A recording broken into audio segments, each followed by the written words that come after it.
Yeah, because I wouldn't say you tag one young train strike and say you 11 also or multi. If you can say, and someone ACC were my train when she and will be here say, you ever hear bamboo ye. If you are suggesting, say, young copper near Masra for the bobine. Continua. Victoria Aseta. Aluta continua. Victoria Aseta. Aluta continua.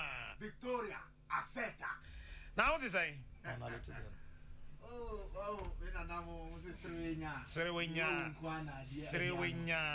E think when we die near one. Srewenya. Say we be aboko. Na medom. The radiasi. Run, man, run. Santana will groom her. Now what is saying? Or treat them born young coupon na dum na matasi. May ye mamba mananum, may bushanya, Ghana my yetasi. Afishapa. I think one more thing. Namizin Ghana Muma, His Excellency the President of the Republic of Ghana. Nana Adodanko Akufo-Addo Afishapa, Mama Vice President Afishapa, Mama Chief of Staff Afishapa, Mama Ministers Oye Machu Opoku Pempe Afishapa, Honorable Mevisa Wakumsi Afishapa, Dr. Educhum Afishapa, Nama Minyua Kakraba Kokrokoo Ofori Esiama Afishapa, na Minyua Kakraba Bio Oye Kwamina Duncan Afishapa, na mama wafase Dr. James Atulinsi JL Properties, no way, no size, mama na Afishapa. Yeah, that's it. Oh, what you were Messiafo. Uncle. Oh, but mama, me next day neighbors. Oh yeah, but me next day neighbors. I won't be info. Next door neighbors. Neighbors, no. No. Obe all that as me next door neighbors. Yada mo woman na me fi hon. Won't be info ni a mo mo Afishapa. Yard ben no. Ebe. Baza efemana. Ebe akoni a ozo kwa dabage. Eyo. Yeah, that's no pay. Uncle Kwamina Duncan. Chairman Yonam. Irrepressible. Irresistible. Said I don't know covenant. Make a two pay. Irresistible and irrepressible. For a bullion to the bullion to the just a boss back. The bullion, and then you said, my boss back. And your man, yeah, Becca too. Irresistible, irrepressible. The people's servant. Jamami Angela. Oh, yeah, Chacha, Ezidazu Bonichira, or on pay. Moja, Iba, Cardinal, Papa, Mama President Kufo Afishapa, na Mama President Mahamasu Afishapa. Na me next door neighbors in. One of Ugu Roxy Cinema no opposite. More than Afishapa. Sammy Javiso watching. President. You're forever former president. Until they will be forever former president.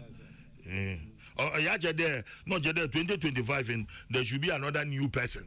Or no be president. Ida na abasunko. Ida na abasunko. O today pasocha we bu aba nwem. Enwa, o so na go ni che na wa kiti. E ma mi che ya. Da me na e ba che na. Ebe kwamna. Adote. Yes sir. Sami dem viso mo Afishapa. Yo ma me je no do. Me je no do. Na gaje ne. Gaje no ohin ba. Ninya ne papa oh the otasi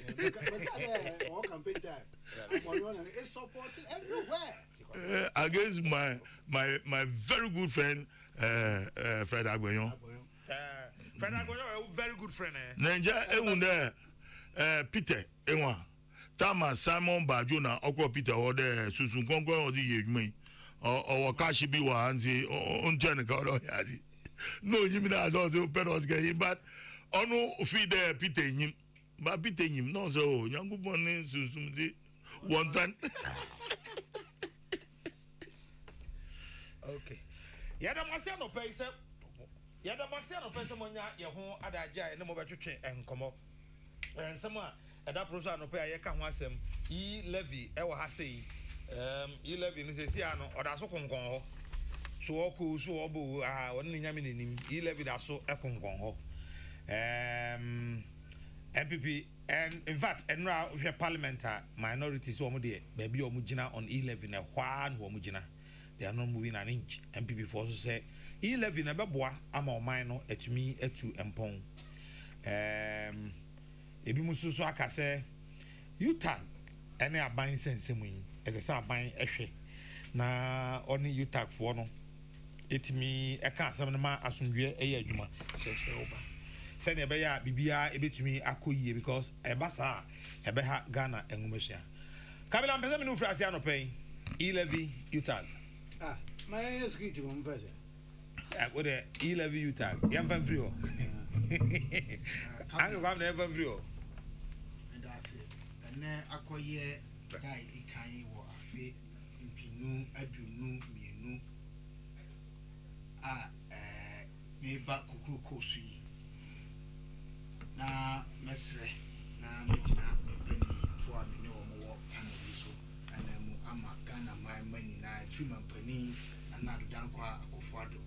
So, I did call Mia Babia Ghana food na Yamamo Fisher. Na Mamma Yafisha, Pavie.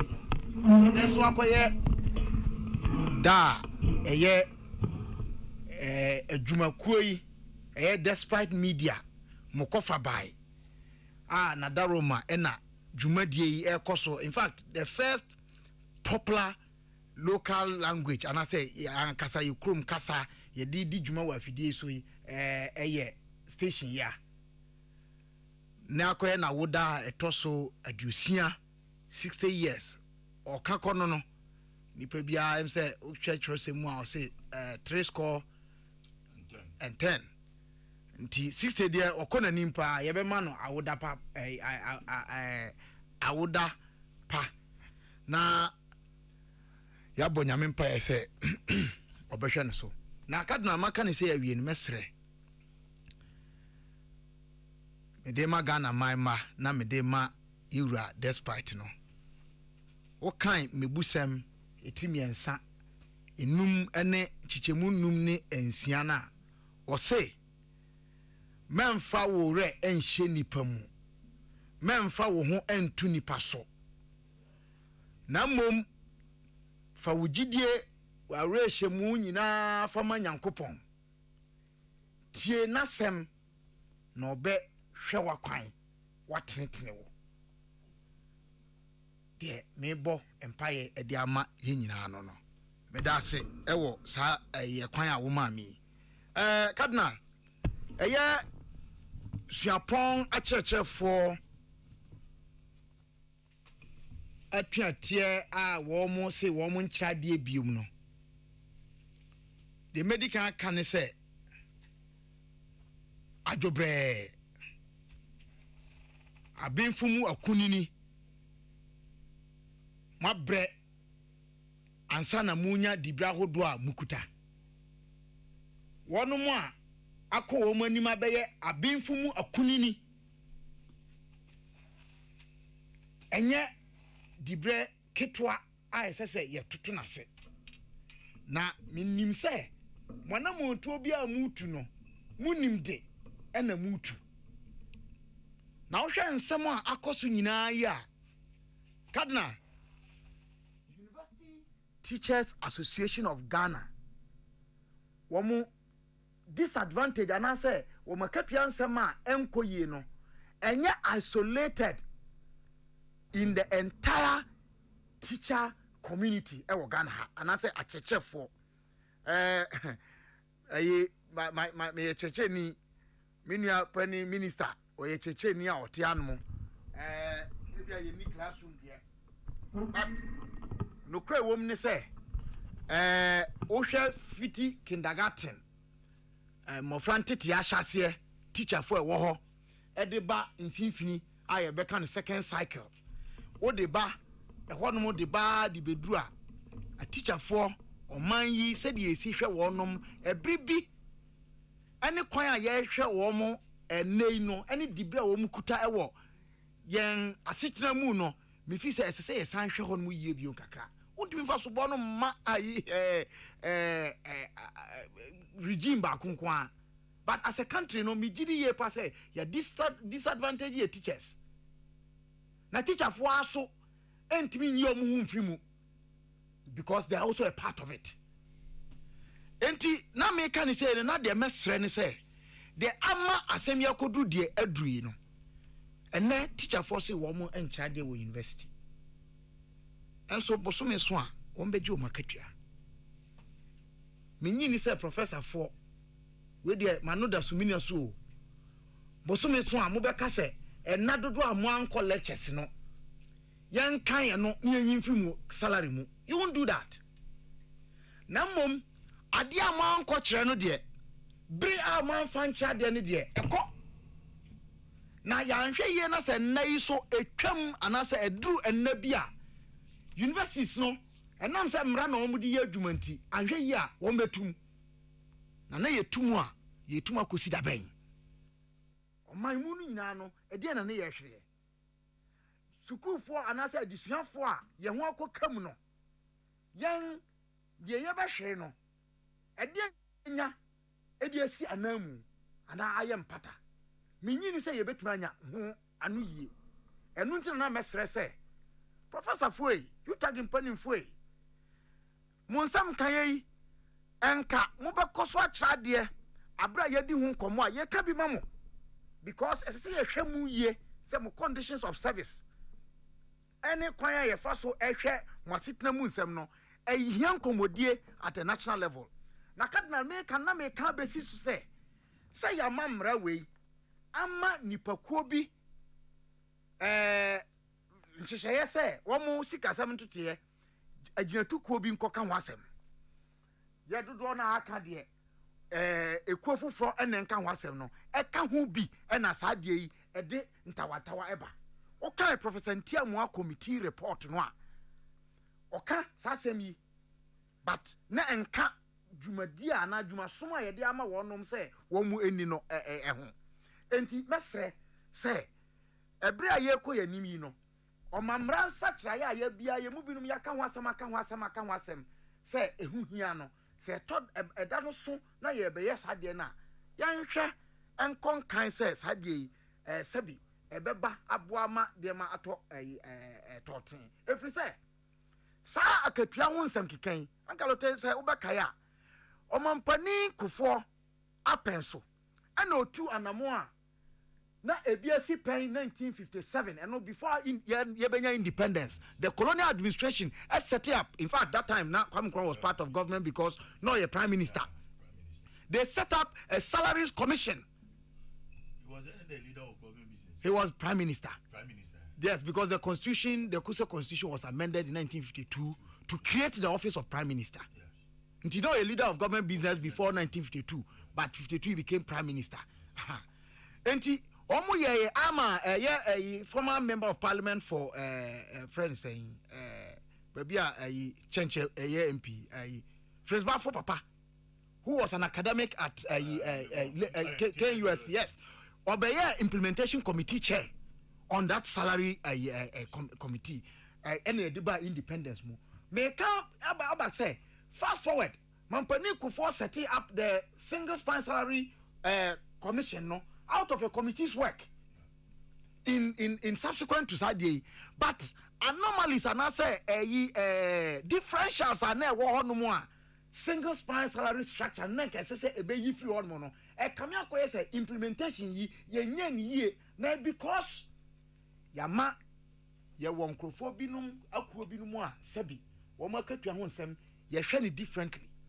Now when me kan afa Ntiamu committee report committee report no mo kan asem bi enya no kreda say article 71 office holders omo na je sika eche obi a oga na ha na omo sika no na eye ayama ye salary issues no the biggest enya no kra wo hwe statistics na beba thank you who won crofo they almost need under article 71 office e be CEOs of corporations Cocoa board ka ho Tema oil refinery ka ho GNPC ka ho in fact ECG Ghana water nana ya kese wo makatua eso chen mampani akatua mampani article 71 office holders in mampani na had the highest we bi no mo ho salary no o double mampani dia na e broso me kan ko si se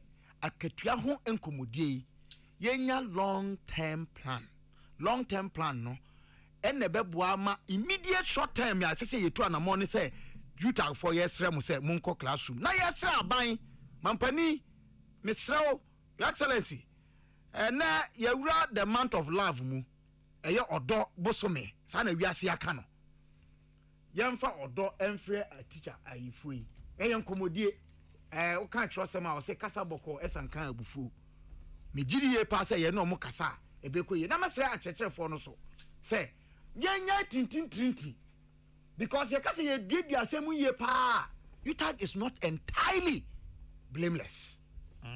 Yes, 2014 Omani government now say instead of agreeing on basic salary they agreed on a market premium.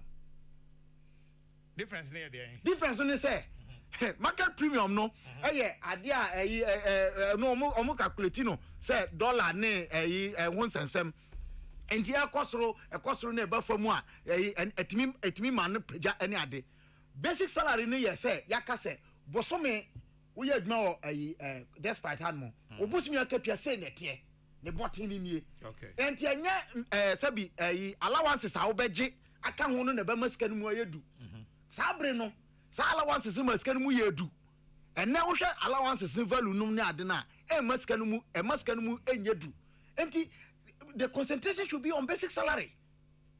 And I need to make us say, I agree, and of course, and yeah, my professor for a DU Taganimun and yes, had negotiation in 2014. But your almost predecessors, and of course, you inherit assets and liabilities. And to make us say, no,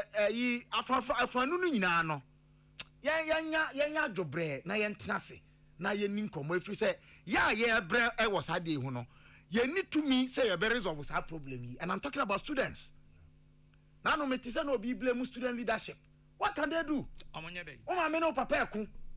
Oh, go jam why afa. They don't come on bedding. Yeah, then. Intimacy say ajubre. Sadie and Nana Okesi, and I'll say this. I am blame the intelligence community. The coordination of intelligence. A can't be a mass animal way a coso. Say a year, Juma ye pa.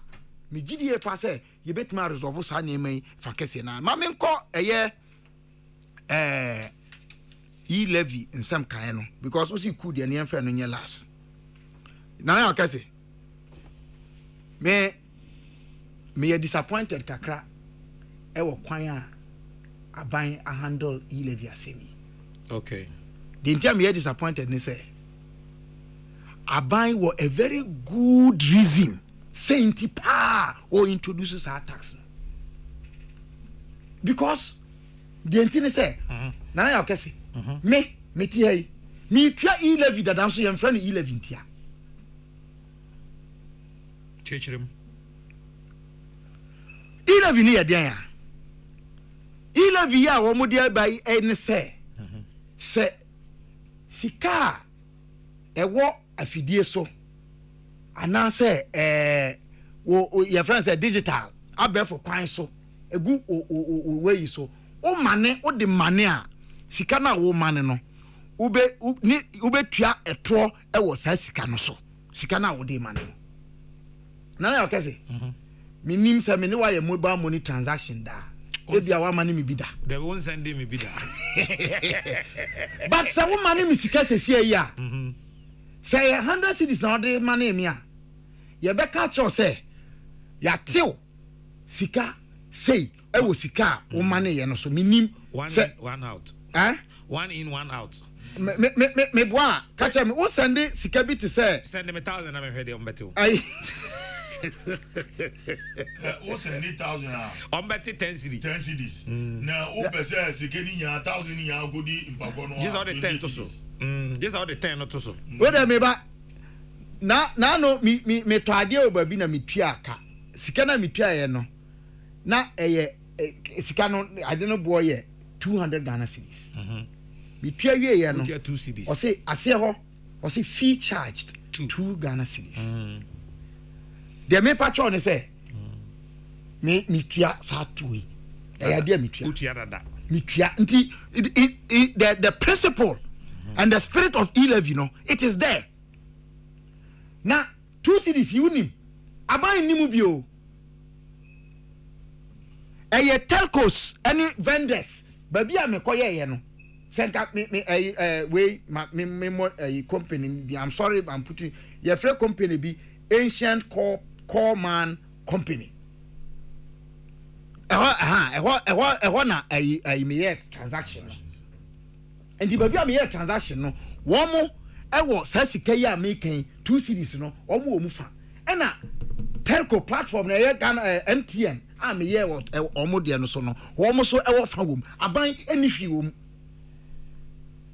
Adia chassis no me kaipa na me nim say me fuma microphone kai me mobile money transaction em say e chassis wo Ghana ha atra kodu abroche na wo US UK no ne dia they do mobile money transaction telcos no call mandate enye banking enti a chassis no me kai say da no na ye nua pani kwamnet ya na mbusa say na telcos no wo banking mandate na how is Bank of Ghana doing it na me concern ni say me wallet and na sebi na me mfa sama because me nko say me wu say ya na obia nim me password me wallet no sika na wo so no aka somebody can use my chip but the amount of money on my wallet e be heading say obi betimi ayi sika no I just say, be go through process. As I control say, you need to know they call MTN4. I call Kase. Na yinti ye pe ye who administration na no ten. Hey, mini apani baku ya ye dimi ko shape we move bra me bre. Wow, enti kadna. I raised that issue. However, government has realized say your platform so because mobile telephony ye hu adwuma yi. The bigger platform no government state platforms no mu nyina mo rane me ba cho me boa wo se me boa enti ya dan ene ye yes ade ya government enya hwewom so me problem ne say sade yi incommodie no me sra and manu da sumina so de me nyini said there was enough broad stakeholder consultation. Yeah, I don't think because cause yeah Nana yoka say levy no percentage na was so do yaka mate say abai agum say otiso but baby I want to aba no cry I still have an issue because I think say me by the time I me submission you know be say you carry engineer sa already existent levy na ye tua no percentage e quarter cost no vendors no government must take a share in it so how much no 40-60 said the minimum ne ya na vendor no for 40 na telco na for 60 we can reduce the vendors to 3 and not 2 and now the infant say 3 na telco no you reduce no to 4 as 40%. Now 40 30 na no go 70 30% no government in fact na say government raise dia dey akọ 1.2 kra government benya 2 on mo dey aka ho ama government dey na akọ 5 emrusu bebre because no dey beka 2 CDC ho a e bia nka akosra ayi 2.20 something mpacho to the make na say enye too much VAT ye pia ne near 17.5%. Okay, baby a chance. What was the percentage? Was it 1 point something or 2 point something? Uncle, somebody can send us the figures. It was low. And the rise here could do 17.5. Bibi no one na chance no amount for the Gina Hoguno so. And the management of the e-levy for me communication no and the issue. However, in principle, I'm in full support of it, and I think say re-engineering ya ekosu a bit me abuamana. Now let me call out some things. Okay. Me are so disappointed in the behavior of the minority. Are they? Sure. And now in principle, leader no can say he is for e-levy, but figure no na ompe. And no at the other chair, ni whip say omo kokos are taking position say e-levy is a no. Meanwhile, in your manifesto, you are promising saying kamubeye e-levy. NDC manifesto. Say your oman name e-levy. And I'm a say free timu pono. The principle of it. I'm sure say already I'm paying it. Nipia obi asutia obi oyo mobile money transaction bia otia lower a threshold na you say 100 cedis no e wo form dodo e bia yan lifting ko 200 percentage e was no tisum free 1.75 no yan famra 1.2 and I one say me that one there is already at 1. That is already at 1. You understand? And then make us say uri engineer the year government can rake in there. Now no me say me do for W say Oka say it is already at 1. Now fan said that na o hono hwe meka but this 1.75 addition to 1 na o hono. I don't think so. It is. That's how it is. Nti you are saying say e-levy no ba. Ubetua commission na me describe no say you know. We are now was saying 1.75. That's how it is. I don't think so. That's how it is. Well, if that is so, sesanetia, and again, a home commodity no name ko ye. Because then you mean that, then you to mean that you are paying a double tax. Yeah, that's how it is. Initially, not now see canona until I took the trouble to read about it. And I mean who say now, sir, 1 in 1 out now hono, and no hoda that. This extra 1.75% and a addition to 1 in 1 out now hono. And I okay say. Mame en conclude say ye gidi passe aban no eni e-levy no nkomo no yi. I have my doubts. Said ye wo si chemu. The ntia me wo me doubts ni say sa net ya ene na ya nwene hu yi. That's I mean honestly. Say me mpia commission me we commission na ma pia bibia ye friend no levy. Because the ye friend no commission was so sisi you know. I'm telling you, say a levy on the money.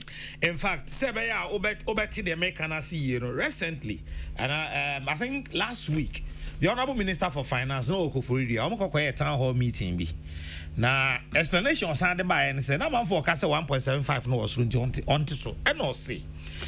I buy telcos needing come on. I'm a telcos not CSA. Almost the end of that on better 0.25 nefri so.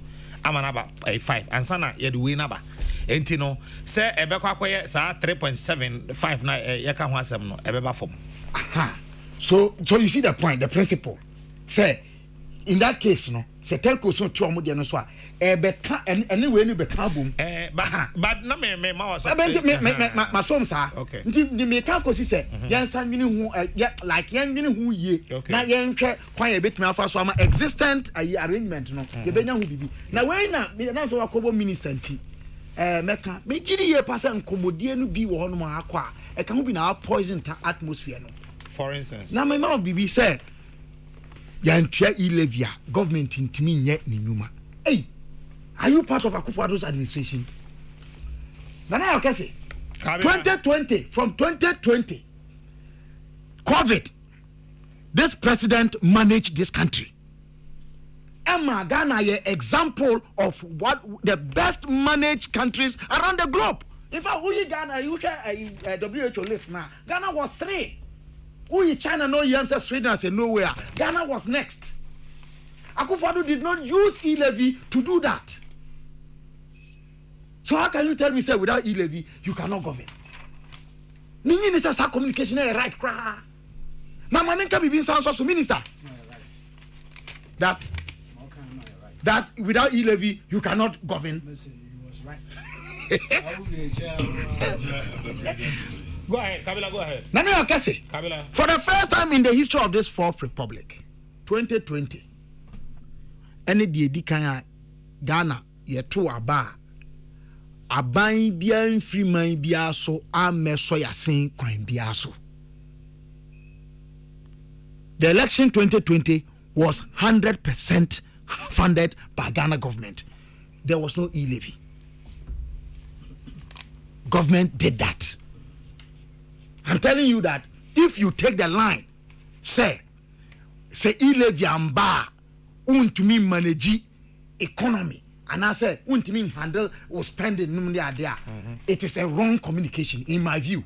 It may be right from government side, but me listening to you, then people will take the lines they are taking to attack you needlessly. Every say, oh yeah, nyama, sadie nyama ye no, utumi bo ho modern eye. But sadie eye de here eba boama de wo ye no, ubetumi aye amana ko nanim kese. Me gidi say ye kan sa, eba boa sen say ebe ka say ya we ya ma ye no, ye ntumi nya biom, ye say esutwa. No, I don't believe so. Ghana will not come to a standstill. However, we need it because we are already playing it in a way. And it is only the telcos and some vendors, private people, using state platform, benefiting from it. That's unfairness. And the media say anyway, yeah, charging. Media say media making foolproof, minister. And I beg to say that I don't have all the facts, but this is my view on the matter. Say you getting who ye pa. The approach to this matter, we can find a solution and an amicable settlement. Now the last point I'm present the conduct of the Speaker of Parliament in this e-levy matter. Now say he's out of the country again, and this time maybe 1 month. Yeah, Speaker on one kasa ni 7th January. Pronouncement or so if he says Sebi ne ho mfa no nipa ye nyina ya ho odin sote nipa ba ko pe na nyame asem say throughout history onyini na ho odin so ante. The book of Deuteronomy 34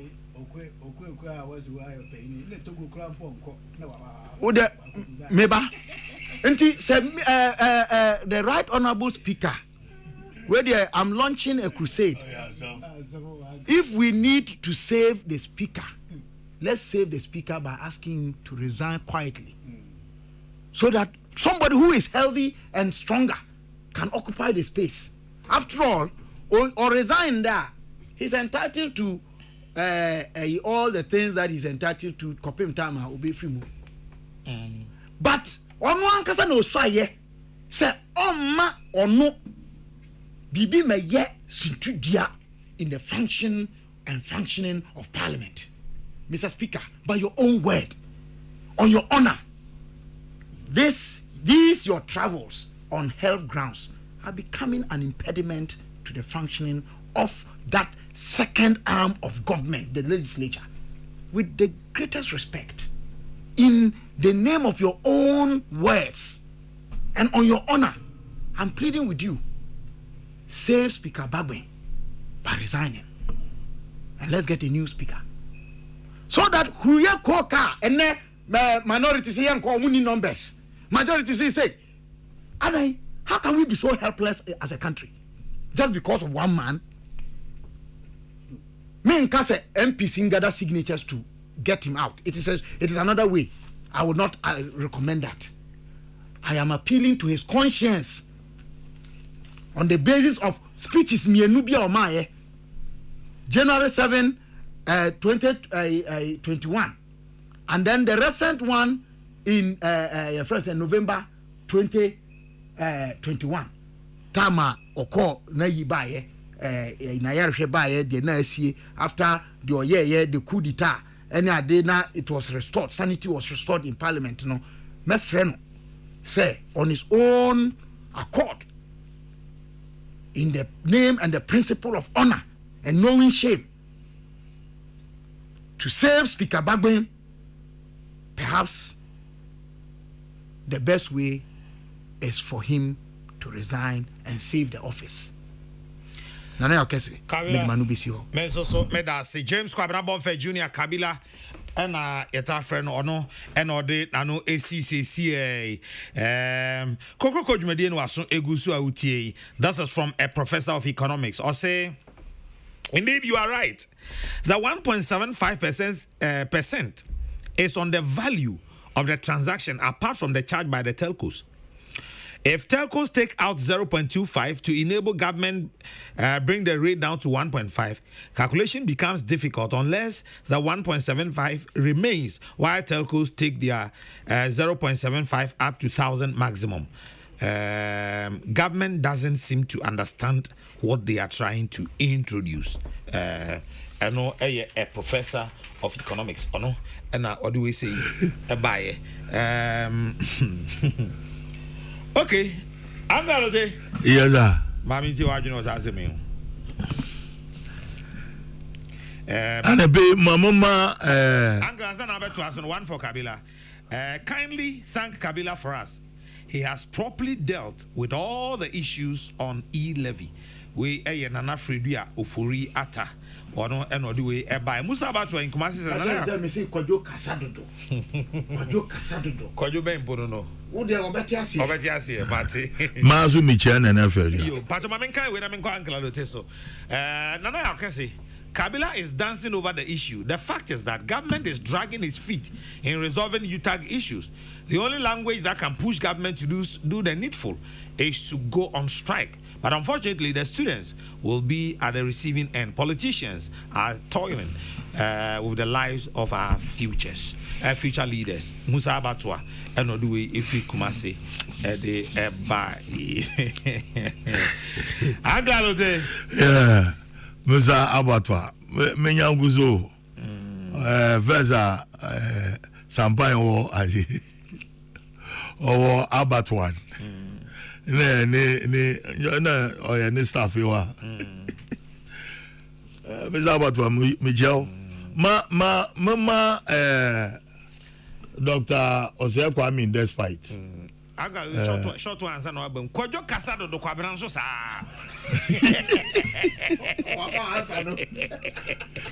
I got it there. Mama, happy sister, happy birthday.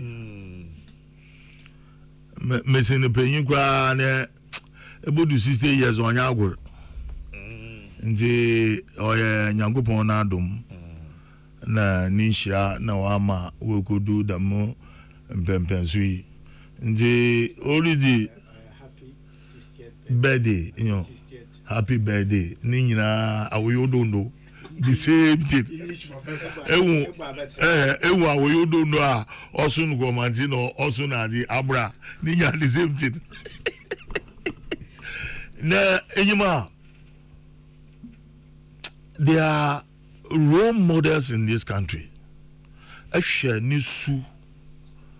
More other year, so many companies. Uncle Kwamina Duncan. I'm also proud of Dr. James Atulinsi. The ori year ne party war ne krasi. Ne ye shwe TV shwe dena wabubelis war.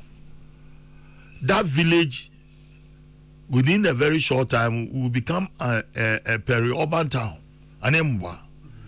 Into Mugade, this is a village. If it is not already. If it is even not already. Same to Dr. James Atulinsi. Oh, Kwamina. No. There, it's so wonderful there. But the subject matter is quite despite. No, but I'm a friend there. Being proud of him in Santinya, you will be proud of him and Emoba. Me Fantini, me proud of Dr. James Atulinsi. The Nusuna Brasi, Neda Waye, employing over 500 people. A lot. Yes, sir. And see, these are role models. Yanni Yechi, Yanum Kakama Warba, Zawoye, and Chayan Chiodu Dama, Nian, a Kwanda Yabafa, Yabe Ye Juma, na ya employ Kofu. Na abani into Monsieur Bibiala. Baby medicine, you know. You talk phone was some minutes. Monsieur, sir, fifi ifunenyo asa ne nhunzaman na the mistake Nana Akufo-Addo naba oyenyi by trying to implement the recommendation recommendation onu na will open the can of worms and there wama agitation aba the if article 70 holders one will beji damba na yensu yeboko strike na ete yeboko strike well Ghana ha one major thing all the politicians in our recognizing in there the Labour Front can bring a government down when it gets to elections until they should know how to manage them and put them in their respective places at least into one demands in ya ebutuma ye ni ya kwapa ebutuma ye be to their satisfaction because them you tag in tewu ne wofon the nut ne na ni nyina onye nda no shase but I think that there is a need for this government to achieve something although extraordinary for the Labour Front no one's way to market their money my yazi and there was who be genchen work there abeni ayazi Impempi Ghana for yenyimaza yejo. There people are being confused. There is too much foolishness permeating in our system. There's too much foolishness. Look, what do we want as a nation? What do we want? Look, there are an army of unemployed graduates. You try to solve the problem, other group will rise up. Oh, what that one? Why you done? They inject a coffee, and that's what Ghanaians love. Missy, we go to mirror in politics, and there should be decency in our politics. The Marco Shisaman should be a person. The Biamedi Kanekutu a jump on your example. Yan, your Bonagisa, Unigov. Usene, Kokra politicians be a Kasha native. If you Unkokwana Wakasha native, obey CPP and Domo. Until now, or that Kushino Kodu Daman, Zakushine, Zakushi, Ogoyin. Na yes I am been ni Unigov bi a yan jintum ana da mutam ni yaji tuma nje Ghana be yeden sisa yekodu pempendu bia hwe how to steer the ship to safety after the Great Depression after the Second World War the OCC were advanced countries in the year from one advanced countries. Say ekite $1 million upon a jugu shilim na Japan upa enye binzi. Ne yembi say one day how did they overcome all the problems that confronted them? And then look at currently what is happening with COVID in those countries. We are Ghana under this president, ya manage COVID down all the most advanced countries. In buying, as was in no one my year 2,000 plus in Peru, ne say inya ye say retire, ne ya yeza America. And so basically, look, Mamu, the UTAG has the right to go on strike. On the Aban or don't notice. I have said this several times on this platform. There, if government fail to engage stakeholders, you allow your enemy to fill that gap. And filling that gap in there, because Ghana so ben bi o yen ho e bia mehia menyon kwamna danka na nti ya na abasem no wesi osumesi na anta wo sa azawa na anta nkutin na ozu bewie o nti ono so kwamna kwa say hey chale adwa nsema Martin there wasi yetin wasi ehun there nja champopo ye raw on wasi okay yeah, we've grown past this kind of political character where we will always inject falsity into our political arena. Until all day here as Ghanaians, here be saying, what do we want? Until the system should be there. Although 8 years, and then there 8 years, 4 years, 8 years, 4 years. What do we want as a nation? Look, necessity is the mother of invention. Yeah, go in primary school, bravo kwa yeti anyin.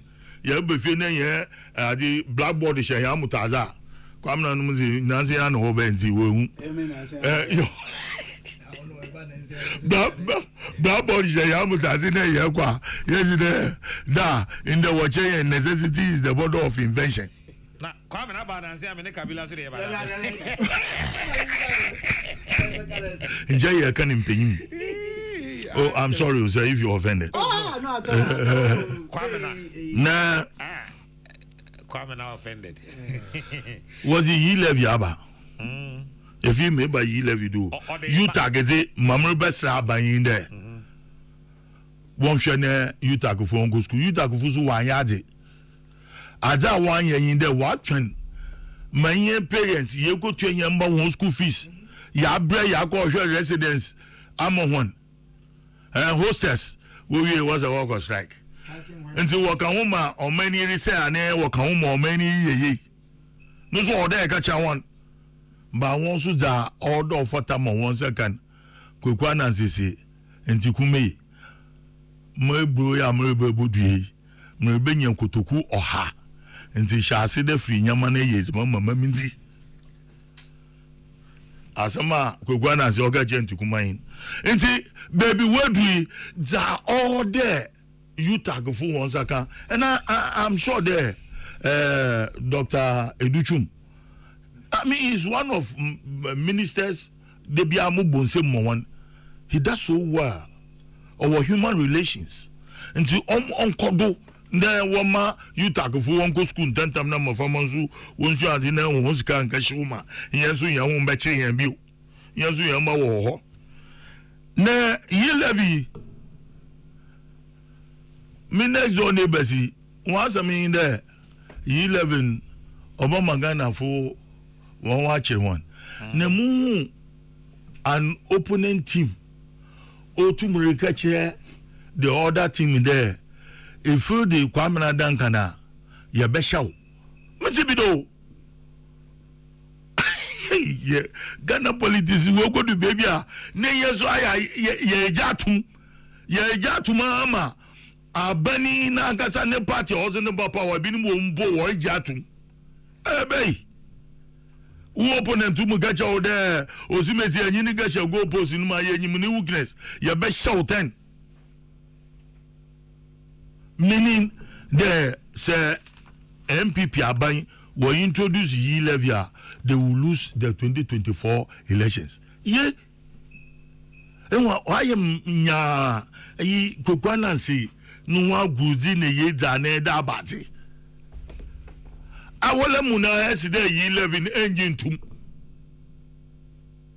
wo party be vo aka che wo de ye levy mo on to ma ye levy mo mbado ye levy zu our woman manifesto ye levy wo manifesto mo wangada ye levy bo the mabani woruwia nemo ye levy ye party be vuzi de me ntum evi po sija evi obisu regade ye party funa bin po ye ntroso won nti ye mpia secret voting wa so you know as the ye levy so we implementer MPP aben wobolus nti which is which. But then I blame the party in power. The party in power. No, I blame the party. Look, Enyima, there should always be a umbilical cord between the party and government. Until sa abana ye busy, it behoves on the party. They are able to make Gina. Yeah, Ogodu baby. Eyi Kwamna Duncan ne miracles no Obia go radio station. I keep saying it here. You create a loophole for your opponents to fit in, because politics under you take advantage of your opponent's disadvantage. Until Obia because Obia fight for post. Ebia been one recognize one. Next wabre. Obi so wa woman post wa friend pa on va. Nti yento oda. He ohene ba nyinya neja otase. Nti they have created it. Banana if you walk at the town hall at the town hall meetings. They should have started long time. As a reactive. Look, you want to implement this. You know the controversies that will surround it. Into a chassis with the people. You go to lorry stations. You go to market. Football park. Maybe allow there. I'm for what I say. Now what I say. Then before you come out. Because again there, Professor Mosebe, I'll be introducing VAT. No, kumi prekune niki kaon. Tamo IRS. I'm not because 1-2 man and son of worker for Ekoswilga Braba. Mefi Nala Obatrado or introduce you will move from radio station, TV stations. And sana Amafunyan Tase. Nadamadia Sune, President Gufo Bay, Obey implemented. What to agent? Ye levy ya opposition for war against ye. Anyanyambia dama so what power wobaka chen there them they will scrap this a levy. No, it doesn't happen in our political political dispensation. It has never happened. At the BLR previous government they implement it when a new government comes to power. Ada obotuma aboyen Parliament, they are demanding for about 1 billion plus in the government expenditure. We're getting the miscan way. I mean, ya ben ya yen tuaka. One call Parliament, moon tuaka, or person more. But legislative instrument, executive instrument, the main instrument, ya we are dancing around ye levy. I mean, mass, in there. So was about 1.5. Nah, still stakeholders work some. We can start to pilot based on 1.3 or 1.4. Yet in Kaka, Ibogo could do 1.7. Says you VAT. VAT now was the bear now. Yes, yeah. She say should be VAT da. If you VAT in Bo, watch me 7% or high, 2.5. National Health Insurance. Ninya waka can boom. Ninya is to make government machinery move for people to be satisfied. And see, I mean, Mombasa Ghana for there. A infa, yes, a young better your call Bobusa. In the infa never fa. Nanya go Bombay and Adum. Na you to me in your scar. Na ama awo for so many years into a tax that except a juma kakra or day to your tax. It's one Nigeria for Buno was one pick up aba. They call them last year in Juma file who returns them into penalty to them. Nebin what the whole free. One walk over free. What on has this won't to tax. obi o say there oh assembly fu won ticket mutie assembly ticket 50 pesos and then 1 cedi. This is one way of bringing everybody on board. Ghanaian politicians know. Moya mi yo bo yin da academia fu ya aye bi nu bata on wo ka mo wo pe. Yeah go school o. Aja ye jwa in there impuntu ejuma man ye thousands of certified graduates here won ye ejuma yi. Won so wetu me ye ejuma ye. Misra me de besra Ghana fo. On in there. Ja yebeye obeyeye amo man Ghana ma hinyina ye wato ye ma yemba wonye adwuma yen wo me nzechi na eye malaria nje wo mo kwini nka no tete wo ga jo de ka fa kwini enum kwini a na atapo oje de kwini yin de eduro oye bitter wo man ye swallow them bitter pill na yen sure what will happen to 2024.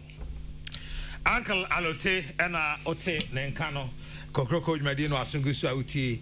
I'll say good morning. Kindly help me wish Dr. Osei Kwame despite a glorious birthday. May you continue to inspire millions. God richly bless you. Chaplain Nana Kofi Nimakon, Director, Chaplaincy and Counseling Services, SDA Headquarters, Accra.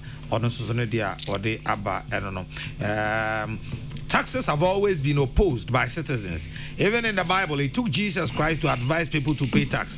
The government should explain it properly to Ghanaians on the need to pay tax and stop making it as if e-levy is coming to solve all our problems. It is about increasing revenue, expanding the tax net, and reducing borrowing to create jobs and build our own country. George Kwarting and Oduwe Free Adenta by this one says Rainbow, the speaker's resignation appeal by Kabila is very, very necessary. He must listen to this advice and save Ghana's parliament.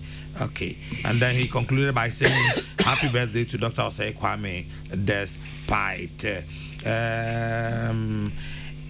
It is fair for anybody to suggest that Ghana must go to the IMF for a bailout because of our present economic conditions.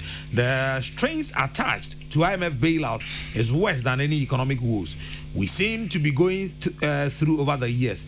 Let's mobilize resources internally through the e-levy to make Ghana great. Kwesi Reynolds, Edwin Fiagona Odobin, and our day Ebaye. It is said that there is nothing new under the sun. Kadna, do you remember talk tax? Do you remember how the NDC fought it? Yet, when they came to power in 2009, they increased it from 1% to 3%. Now, the NDC had e-levy in their manifesto. They should tell us how they were going to implement their e-levy and how different it is from what is being done now. Nana is your jury, and also so do we say bye. Uncle Kwamna Mamenyonam. Yo, I know your cousin, only canal on radio and pay Maminchona. Mincha waiting for. So move mic too. And pim. Uncle Kwamna about Mamin says ya deki to be as I saying about Susisiana. Yeah, the Common Atwa. So this one says Kabila and Alute have really spoken well this morning. Indeed, and I pray Speaker Bagbin will take this important advice. Indeed, all over the world, the leaders are remembered for good or bad things they do. This is why it is important to always utilize your opportunities very well so that you will be remembered for that good after you have exited power. Malan Odwe Ifri Afuhidim at the Ebaye. I would rather we all suffer and pay e-levy rather than resort to IMF, as some have suggested. The draconian conditionalities attached to the bailout must not be lost on anyone. Say Obama and Oduwe Ifri Pukwasi Ebaye. Ayo Governor. Yeah, I'm chair, wait for and pim and the pay once for good or not. I can't film man to move. Na in Anuma, and you sense so, a Juma Casito, while paying Kwame if I can be more shabby. 2022, I feel in a yen share in the Kwame. But may she be a pay me show. Now, over the pain Bombay. In the Bombay, they no say I think Obungutia. Ucha didn't see Kakra. And some 2 hours waiting into another town. Our town down on say, Obia in Moshe. Me Bombay. Me Johnson Kokra. Nana Modegua and the pay economy and e-levy battle was the best way forward.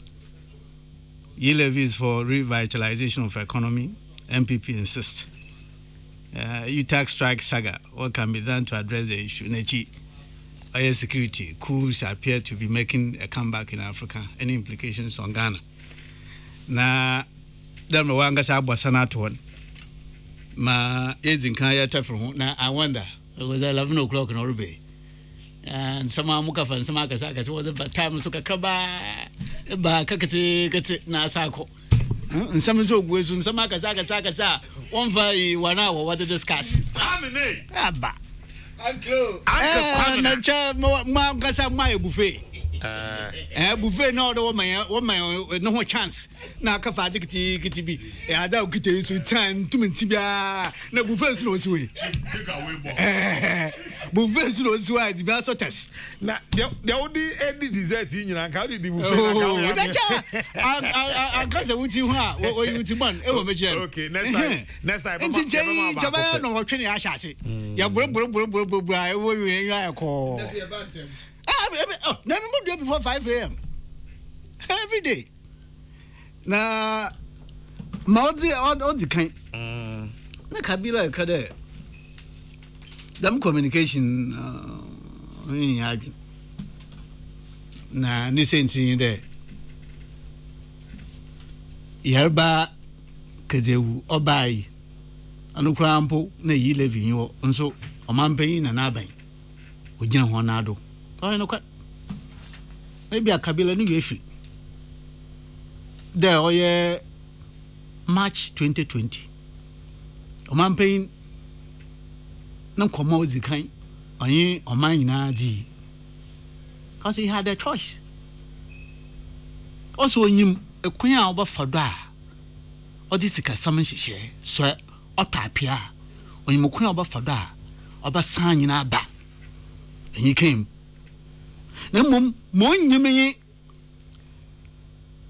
o man number ya bo hwe ho ontum mfa ho mbankum ono nyim and he was making a choice between 2 alternatives. Kabila, what did that mean? What that meant in there? Da even ya hun susui usika saman man ya hun susui, you were forced as a mention on budgeted expenditures. Kabila Sabakaya, the my bill, we are there, yasho. Moframa ya to 2 schoolum, Monkatefe. Man must stop. A chachafo, Muncha the so. Or the mutual yetaka. Ejumayafu, what they share by ya. So quanda, or chino being caught. As a miche, instead of today, Ejumayafunicas na so. No 1 year Juma, and so man must stop. Or the Wuchon Hoka. Sabakaya, at the Diafu. Over there, baby, my wadan. Over there, Yakwana, Yadin Rukugu. You gum, a 1 year to Adi. Over there, Yadugugum. Hey, baby, my Yakina Faka. Over there, Yadugugu. Entire country became a subject for disinfestation or disinfection or spraying all over, fumigation all over. And then this sense in there, you're born come bank. No, do man paying and not bank. What you want to do? What's a observe protocols? Let me and why you can't. No, observe protocols and only me that you're barba. Kabi. I go for none and not bank. When you there, you're barbo. And so you're there, walk down, was so that day. Yadizika, Yadin to Wa, Yadabaya, or your nose mask. Yadizika, Yadin to Wa, Yadabaya sanitizer. Yadizika, Yadin to Wa, or ya at that's a full nana, a full Yabamo, or your equipment. Mawoba Shawada Theatre, or Koba. One sanction bio disposable, or the one you torture all over the country. Emma Yako Koreasan, and that's a 2020. Sika yam budget on budget over 21 billion. The 21 billion said before Chamo Wali team. A Wali team. One got to our way. And I was the bin what the matter. As a Michi. None share you what there. They are your mind. Unsida. There. Abeng or Hobakade. Mumbunsu. I feel na sa from pa. Mumbunsu qua. Na no yada ban sebio na dwen yedmo. Osanda oden sun. Intimate be the whole one sound. Or don't soon. In your biddy a fiada. On come my yarban atrow. It's a twin chair. Kaina some. Abain the Shishabaya. On Kabanda Kaina Samenti Obama. Yarban Numa Bapanti. The Minti. Other Shishabaya. Unwa. What particular level I won't ya. Or I bought you on Subutia fan. Na Kabila da Manzamaya na Gina. Oya da Nebia Sebio. Oya wafana a Jubilee House and Abia Bibi Tower na Abain on Sidam. Osana on my pain in Kanya Kade. Although for Kwambia do no boyam unconhubain, although boyam conhubain. Now he was protecting and securing lives at the expense of the economy. In the car na urban, a car nor Miraba. It's baby my yedin. Sabosha, go and look at how the debt levels got ballooned between 2020 and 2021. But these expenditures which had not been budgeted for, the country had to incur. Na se wu e kaso so kudu mpempen dubia Kabila okudu mpempen dubia wankasa wa hodena edire ye wadwuma afekwansi ni mu na ma ode nya na dikotwa woka na chibo na chimpo na che woyo dichiu ekonye ye na usika saman wa tso abofom wi ada fanze edwuma nkuaku a wo hwe aman ho sika sam na what the bill of health what the to there oh idoye ya mo B plus idoye ya mo B negative idonye ya bo C plus wuska sam uka dodo nina wo hwe nina azomejire na se wotum wo hwa me chodu point bi na fi se what the pronouncement bi mpo ba wotum wo affect in a very dramatic way o retina what the mama kra se ekọ wiada manzo do a jinabu a ncho de nyan da me jinabu ni nya it affects the economy in a very very dramatic way. No na sa nhweye na se pede igina wona da na o de kọ wiade sika krabia aka sefo ebe oya bank wofane World Bank and then International Monetary Fund na hosuru kwe na o de mare kwa hospital saso anapa na fufu yambam so da wo yabem enkwa poti gu hu bi esi hu baka choda se bata poda no no da made ni ya jai enti de mi so botum wa hwema wo yaba na akwa o wo da anyim da dire ya da bo wo man obaka twetweri na do ebua aba bi wo ho a kaka nkra wo de bo na asefo kaka nkra wo de bo teachers teacher trainee nursing trainee for what the born I am afraid about you trap ho a obaka chodo your unnecessary expenditure say kodo onya do obabo yinya twetwado I am so you ba trap ho a obaka chodo oya wo payroll oya bloated another a public sector a employment odos dodo I de be yi beedi anani yi beeda man fa bio ni nyina obasia bohwe won yenyim na de menche onya foforo mahe abibiara o man is kasam atape e ma yakọ oya IMF nsem de madi yakom me yehu de chimpo na ne hwon o edichin na yankware na waze wada ye na ne wara wade wa ye na wara na aye anu nsaso abaya hwa de wonsom yipa empempema wo tie ma ne pe itwato a o eda mare twihwi ide fi wo hwinum on the form oya do ya hwe oya do ya de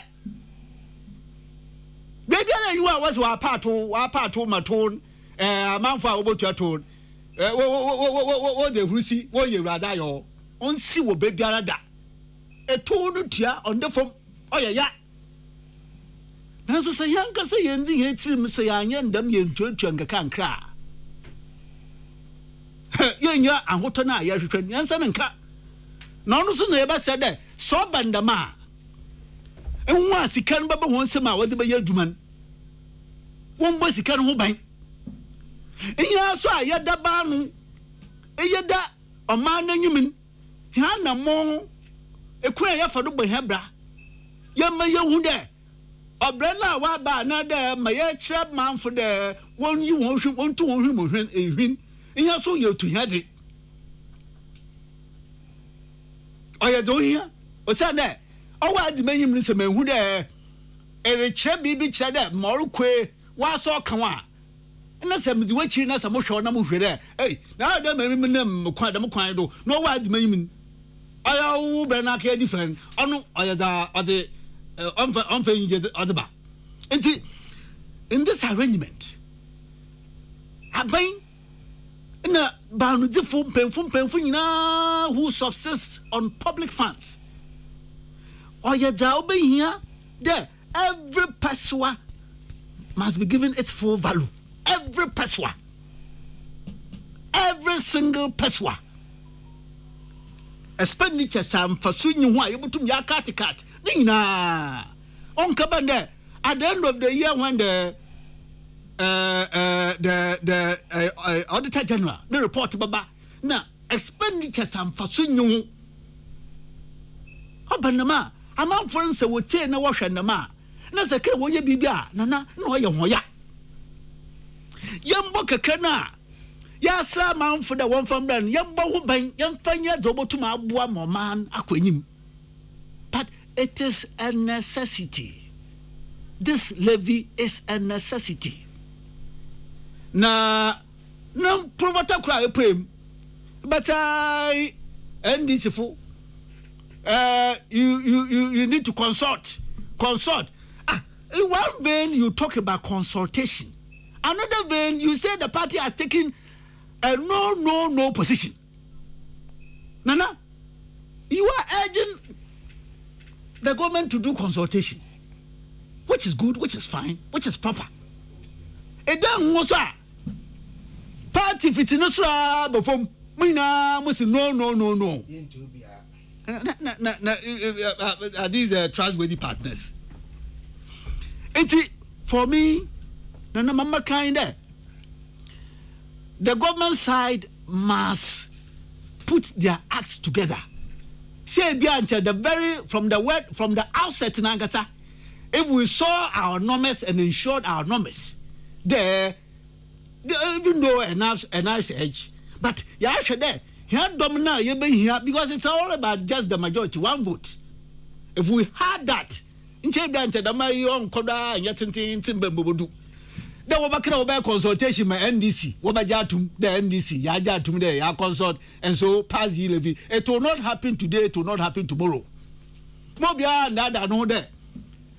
Consultation with the minority side, Wabajatum. What's there? They hold the view there. Aban on kwa huchirim oman on some pansam nante so pansama no che ya bohansa no near Pia or Jeffo, no, I can now we are here. One pie by oh, well, winning, near their politics and Tati. One pie by in there. I bound to Muncharo. You come my heja. No will be said, oh, Jeffrey Wana. No, I can't hear your one pie by. So this may come as a relief and may come to support the national purse. That they pray it doesn't come on. Nanche akabande o enye wana yehu twa yamfa baramba mfa nhyemin yehu kotokum fa baramba mfa nhyemin moso bai the same kusanso the same moso yeah wo kwa IMF kompa bayin na ma kon na wen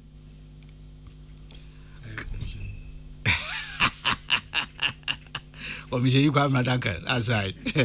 Mama can you Kabila can send me a no here papa nana. Here. Speaker Aban Babin. Ni Dubai trip see. Nana. It is a major security risk area for this country. Adding.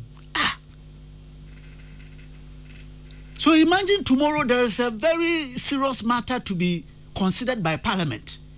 One where the sides don't see eye to eye with one another. Just as on the issue of levy, levy. To the extent that one say about levy young trauma speak Canberra. 1 month okay do Dubai. 1.5 months okay do Dubai. So 2 months. Oba or also review. There's a serious matter on the table to be considered. But sir, you Friday also catch you are not getting even the point. I am just citing the levy as an example. There could be some issues. Or your parliament or the way decision. But the man says he's not well. He's going for medical review. What will you do? That is why he's yes. As for NDC joining with the MPP to put pen to paper. The masa yaka for ba na yaso ye no that it will not happen. Pamba minority important them. I have told you there for them war peda basa ye ungovernability or ye da ye twen won ye for them that is their prayer. And today Bible need it suits their plan because answer no yaba timpo there Bible oracle reviewing na ho aba Canada 2 occasions met the orabako Dubai and leadership interview na work the oracle Dubai ato meje. I hope that he will not be risking to do this with health as an excuse. But there's a God watching all of that. Yo and I'm working them. It's ma Kabila can order this country. We need to take a look at that. Because especially at the time when we sit on a knife's edge and when we have difference in New York at Mimiche.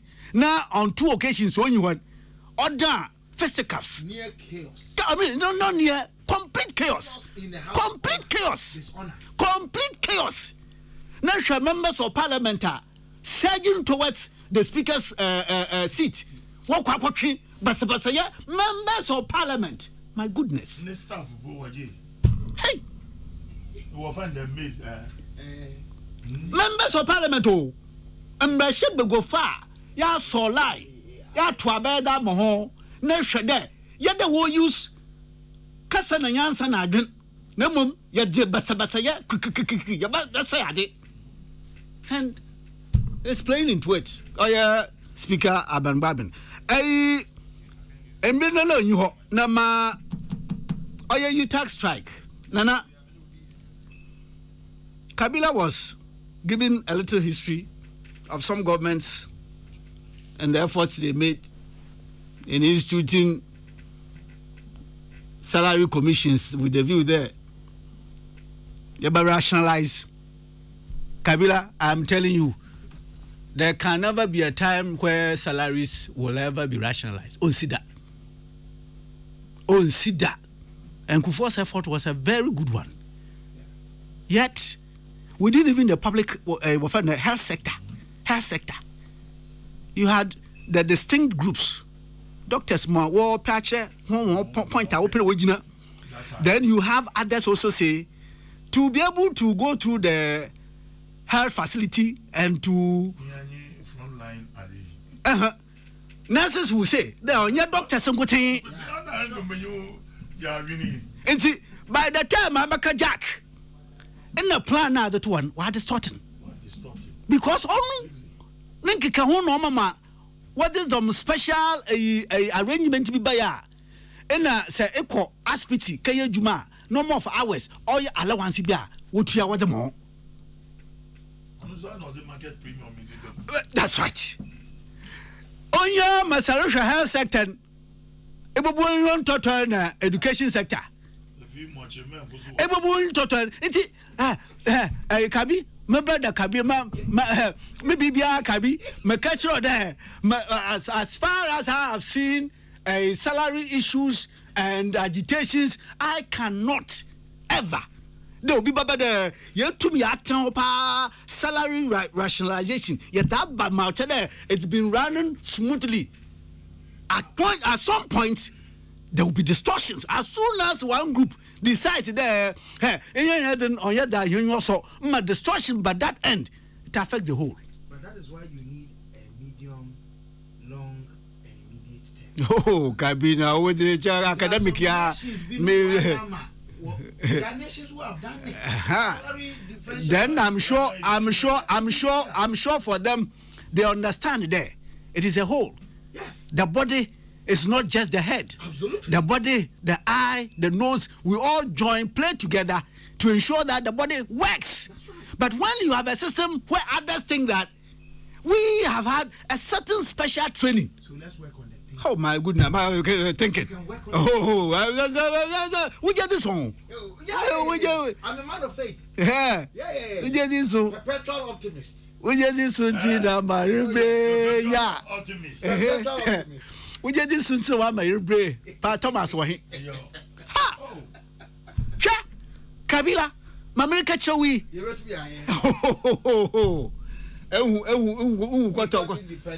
went to be that is the issue. Now, especially also with this arrangement, constitutional arrangement. Now, eventually, the politician leaves the space or leaves the orbit of his politics and becomes lonely. And I tell you, becomes even poorer. I am telling you. That is what it is. But we leave that reality. And but Moya or high there. Dodon who there. Politician rather comes to feed on the fodder, which is not the case. So that's where the mindset. Mindset. And see, Mama said, oh yeah, you tag. It takes two to tango. I would have waited there.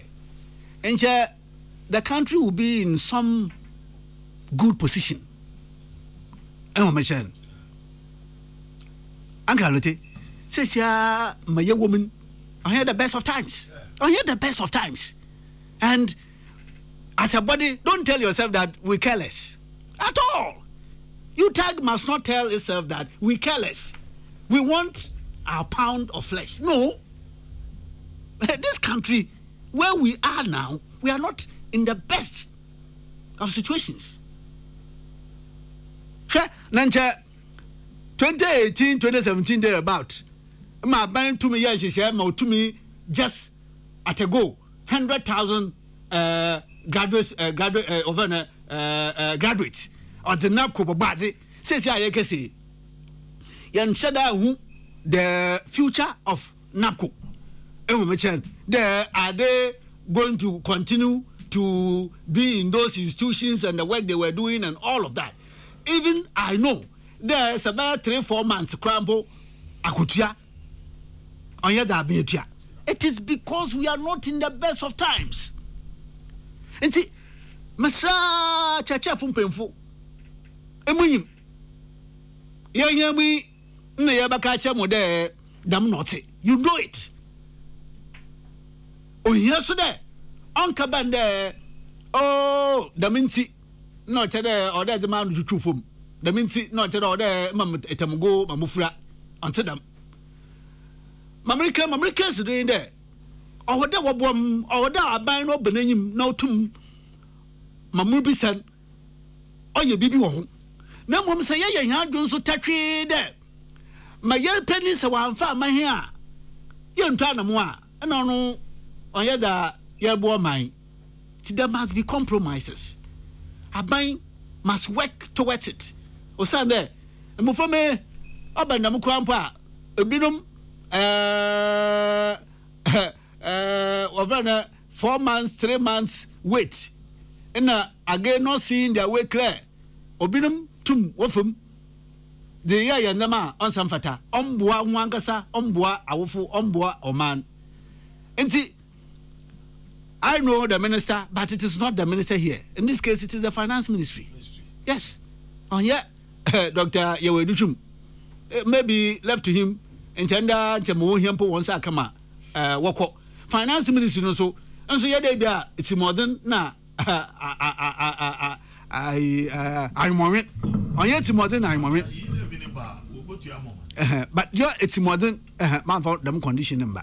Now, quickly, finance ministry no so yede e bi no ho no on pedo de ma azini bi nyo na mum ebotum ya chocho ase kakra enti masra onopayin kanoforata when we are able to resolve some of these things, government has its peace, the rest of the country has its peace, and we move on.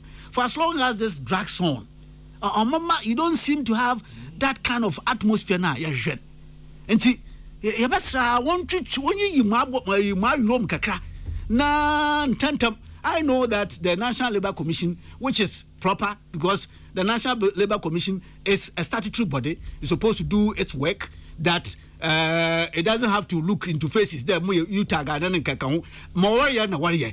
But the ball must be played between government, in this case the Minister of Finance and UTAG. Enti more the wishia na mpemfu so abotum wode ho anu atum even behind closed doors na ntantamara yetum ya resolve this issue mamofoma no nya kwan wa ko school obobo yen na na mesendam medase anopay onabo kwamena Duncan kawila ojuma ignite dia de wa hwa enti Kabila use mic back on Pacho. Use the Kwamina Duncan use here.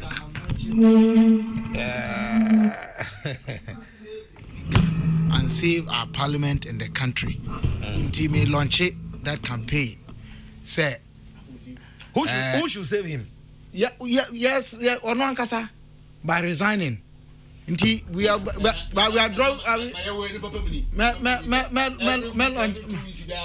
Melon, she said, because you see, Cardinal, at the heart of your democratic practice, the legislature, at the heart of it.